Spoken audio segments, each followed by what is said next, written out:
Hello students, स्वागत है आपका इंजीनियर्स अड्डा में। तो जो बच्चे यहाँ पर लेटरल एंट्री के द्वारा इंजीनियरिंग और फार्मेसी में यहाँ पर एडमिशन लेना चाहते हैं सेकेंड ईयर के अंदर, जिन्होंने डिप्लोमा किया हुआ है और जिन्होंने बीएससी किया हुआ है यहाँ पर 10+2 के साथ, यहाँ पर जिनका साइंस से है, तो उनका यहाँ पर जो है एमपी ऑनलाइन की काउंसलिंग से यहाँ पर पार्टिसिपेट करना होगा। और उनका जो है यहाँ पर गवर्नमेंट के अंदर जितने भी कॉलेज आते हैं, जैसे कि government autonomous, government aided college और सेल्फ फाइनेंसिंग कॉलेज, स्टेट के जितने भी कॉलेज हैं, प्राइवेट हो या फिर गवर्नमेंट हो, सब कॉलेज में यहाँ पर जो है एडमिशन इस काउंसलिंग के द्वारा आपका होगा। ठीक है, तो इसमें आपको जो है क्या रूल्स हैं सारा आपको बता देता हूँ। जो इस वीडियो के अंदर मैं जानकारी दे रहा हूँ ये आपके लिए हर एक पॉइंट इंपॉर्टेंट है, तो थोड़ी लंबी हो सकती है, लेकिन आपको सारे पॉइंट जो है ध्यान में रखना है ताकि आपको आगे प्रॉब्लम ना हो। कैसे कि आपको सीटें मिलेगी ये भी आपको जानकारी हो जाएगी। ठीक है, तो आपकी जो है यहाँ पर 10% सीटें जो है अवेलेबल होती है टोटल। जैसे किसी ब्रांच में हम बात करें 120 सीटें हैं, तो आपको 12 सीटें जो है लेटरल एंट्री के लिए यहाँ पर जो होती है।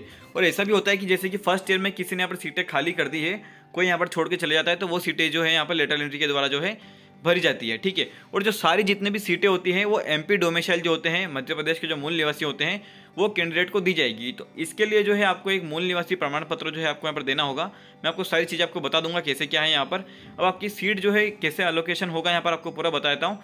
सबसे पहले जो है आपकी मेरिट लिस्ट बनेगी। तो मेरिट लिस्ट में आपको जो है आपकी कास्ट, कैटेगरी और आपके परसेंटेज, सारी चीज़ों को यहाँ पर कंसीडर किया जाएगा। फिर आपकी मेरिट लिस्ट बनेगी।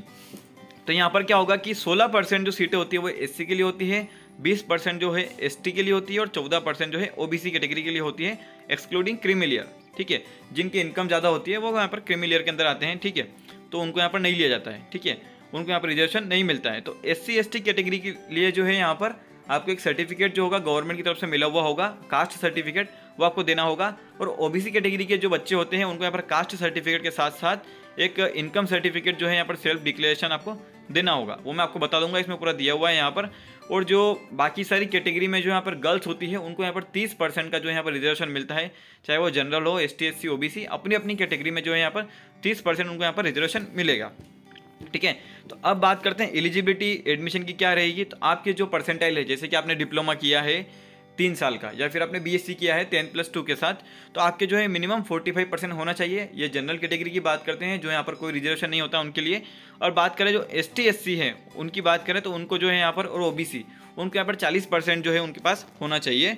और कोई अगर गोल्ड मेडलिस्ट है किसी स्पोर्ट्स के अंदर तो उसको यहाँ पर जो है 10% जो है उसके मार्क्स का उसको वेटेज यहाँ पर एक्स्ट्रा दिया जाएगा। ठीक है, और जो फार्मेसी में आप एडमिशन लेना चाहते हैं उनके भी यहाँ पर 45% जो यहाँ पर होना चाहिए। ठीक है, और सेम यहाँ पर जो है एसटी एससी ओबीसी के लिए यहाँ पर 40% फार्मेसी के अंदर भी यहाँ पर अप्लाई होगा। अब डोमिसाइल के लिए अंदर आपको क्या होगा, सिंपली आपको जो है एक एमपी डोमिसाइल सर्टिफिकेट बनाना होगा। ठीक है, मूल निवासी प्रमाण पत्र बोलते हैं। अब बात करते हैं सिलेक्शन कैसे क्या होता है। तो सबसे पहले जो है यहाँ पर आपको ऑनलाइन जो है काउंसलिंग में पार्टिसिपेट करना है। कैसे भी करके जो है आपको प्राइवेट कॉलेज में नहीं जाना है, आपको आराम से यहाँ से कॉलेज मिल जाएगा, आपको सारी चीज़ें जो है यहाँ से मिल जाएगी, आपको फालतू परेशान होने की कोई ज़रूरत नहीं है। आपको फिर भी अगर किसी प्राइवेट कॉलेज में एडमिशन लेना हो, कोई जानकारी लेना हो, तो मेरा जो है व्हाट्सअप नंबर आपको नीचे मिल जाएगा। अब वहाँ से मुझे कमेंट कर सकते हैं, मैं आपको एक अच्छे से अच्छे कॉलेज दिलाने की आपको कोशिश करूँगा। मैं चाहता हूँ कि मेरे साथ जो यहाँ पर बच्चे थे लेटरल एंट्री वाले, उन्होंने बहुत प्रॉब्लम देखी थी। मेरे मित्र लोग जो हैं यहाँ पर अच्छे कॉलेज से था, मैं देवी अहिल्या विश्वविद्यालय से और जेईसी जबलपुर से भी मैं यहाँ पर एडमिशन लिया था मैंने। तो मैंने जो प्रॉब्लम देखी है इसकी वजह से यहाँ पर मैं डिप्लोमा वालों को खासकर गाइड करता हूँ। ठीक है, तो आपको अगर चाहिए एडमिशन तो आप नीचे जो है लिंक से नीचे जो है आपको डिस्क्रिप्शन में मेरा व्हाट्सअप नंबर मिल जाएगा, वहाँ से कांटेक्ट कर सकते हैं। अब बात करें कि जो भी है आपका एडमिशन जो है काउंसलिंग के द्वारा होगा, कॉमन मेरिट लिस्ट के द्वारा होगा। कॉमन मेरिट लिस्ट बनेगी आपकी कैटेगरी और आपकी जो यहाँ पर परसेंटाइल है उसके बेस की ओर बनेगा। ठीक है, अब बात करते हैं ओरिजिनल डॉक्यूमेंट की। सबसे बड़ी प्रॉब्लम यहाँ पर ये होती है कि जैसे आप किसी कॉलेज में एडमिशन लेना जाते हैं तो प्राइवेट कॉलेज वाले क्या करते हैं कि आपके ओरिजिनल डॉक्यूमेंट आपसे रखवा लेते हैं। तो ये गलती मत करना, क्योंकि इन्होंने साफ लिखा हुआ है कि आपके जो ओरिजिनल डॉक्यूमेंट है ओनली आपकी जो फोटोकॉपी आप वहाँ पर सबमिट करेंगे, सेल्फ अटेस्टेड जो होती है, उनको यहाँ पर वेरीफाई करने के लिए वो करते हैं। बाकी आपको ओरिजिनल डॉक्यूमेंट कहीं सबमिट नहीं करना है, क्योंकि अगर आप एक बार ओरिजिनल डॉक्यूमेंट आप सबमिट कर देंगे तो आप किसी दूसरे कॉलेज में आप एडमिशन नहीं ले पाएंगे और वो आपको फंसा देंगे, फिर आपको इधर से उधर भागना पड़ेगा और आपका टाइम निकल जाएगा और आपका एडमिशन नहीं हो पाएगा। तो आप कहीं भी आपका ओरिजिनल डॉक्यूमेंट आपको सबमिट नहीं करना है। और अगर आप लेटरल एंट्री से एडमिशन लेते हैं तो यहाँ पर जो है आपका ना तो इंस्टीट्यूट चेंज होता है, नहीं आपकी ब्रांच चेंज होती है। ठीक है, क्योंकि ब्रांच चेंज होती है वो फर्स्ट ईयर वालों के लिए होती है, वो सेकंड ईयर में आते हैं तो ब्रांच चेंज कर लेते हैं, तो वो भी सीटें यहाँ पर खाली हो जाती है, तो उनमें भी यहाँ पर जो है लेटरल एंट्री वालों को जो है यहाँ पर एडमिशन दिया जाता है। अब बात करते हैं कि सीक्वेंस क्या होगा अलॉटमेंट का। तो सबसे पहले ST SC OBC वालों को दिया जाएगा यहाँ पर। फिर अगर उनके कैटेगरी में अगर सीटें खाली रहती है तो उनको यहाँ पर जो है ओपन कैटेगरी में लिया जाता है। और सबसे बड़ी बात है कि मेरिट लिस्ट के बेस पर जो है यहाँ पर सीटें यहाँ पर भरी जाएगी। अब जिनका 12th मैथमेटिक्स से रहा है और BSc डिग्री वाले हैं तो उनसे पहले जो है यहाँ पर प्रायोरिटी जो है डिप्लोमा होल्डर्स को दी जाएगी। डिप्लोमा वालों को जो है यहाँ पर पहले सीटें यहाँ पर दी जाएगी। अब कैंसिलेशन ऑफ एडमिशन, अगर आप कोई गलत डॉक्यूमेंट सबमिट करते हो तो आपका एडमिशन कैंसिल हो सकता है। और यहाँ पे अगर आप एडमिशन एक तारीख दी जाती है आपको, उससे पहले अगर आप कैंसिल करते हैं तो आपको 10% जो है फीस आपको काट कर जो है बाकी आपको फीस आपको दी जाती है। अगर आप उस तारीख के बाद अगर आप एडमिशन कैंसिल करवाते हैं तो आपको कोई फीस यहाँ पर रिफंड नहीं की जाएगी।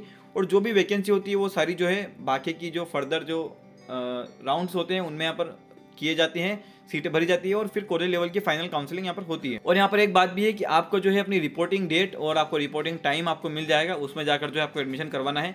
अगर आप नहीं करते हैं वहाँ पर तो वो सीट जो है आपकी रिजेक्ट हो जाएगी और फिर से वो जो है आगे राउंड की काउंसलिंग में जो है उस सीट को यहाँ पर भरा जाएगा। तो यहाँ पर मैंने आपको सारी जानकारी दे दी है। अब इसमें हम बात करते हैं आगे आपको सर्टिफिकेट के। तो यहाँ पर बहुत सारे सर्टिफिकेट आपको दिए हुए हैं नीचे, ये देख सकते हैं। आप अपनी तहसील में जाकर जो है डॉक्यूमेंट सारे बनवा सकते हैं। आपकी ST SC का जाति का प्रमाण पत्र देख सकते हैं, ऐसा आपको सील लगेगी आपकी वहाँ पर मजिस्ट्रेट की, ठीक है। अब बात करते हैं OBC कैटेगरी के लिए क्रीमिलियर जो है यहाँ पर स्थायी प्रमाण पत्र यहाँ पर है। ऐसे ही यहाँ पर आपको एक सर्टिफिकेट होगा अगला, स्थानीय निवासी, मतलब ये MP डोमिसाइल के लिए यहाँ पर है। तो ऐसे डॉक्यूमेंट जो है आपको एक वहाँ से बनेगा आपकी तहसीलदार से, जो भी आपकी तहसील में जाकर जो है आप वहाँ पर इसको बनवा सकते हैं।